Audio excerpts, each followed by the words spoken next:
একটাবার ভাইবা দেখেন দুনিয়াতে কত ভালোবাসার মানুষ আছে, কত বন্ধু বান্ধব নিয়ে চায়ের দোকানে আড্ডা মারি রে, কত ভাই ভাই বৈশা একসঙ্গে কথাবার্তা বলে।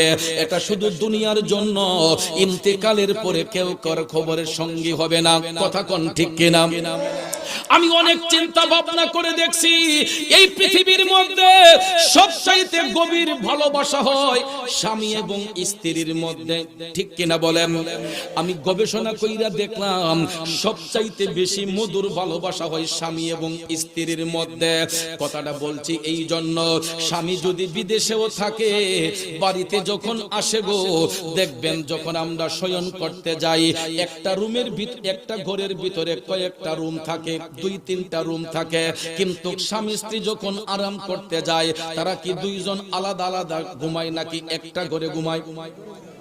একটা রুমের ভিতরে একটা বিছানার মধ্যে অনেক সময় বালিশ দুইটা প্রয়োজন হয় না, একটাই চলে, ঠিক না বেঠিক? স্বামী স্ত্রীর মোহব্বত কোন সময় বালিশ না হইলেও চলে।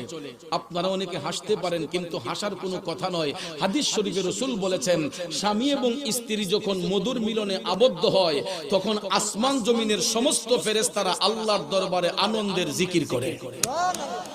এটা স্বামী স্ত্রীর বেলায় বলা হয়েছে। স্বামী এবং স্ত্রী যখন মধুর মিলন করে, ভালোবাসা করে, মোহব্বত করে, আসমান জমিনের সমস্ত ফেরেশতারা আল্লাহর দরবারে আনন্দের জিকির করে।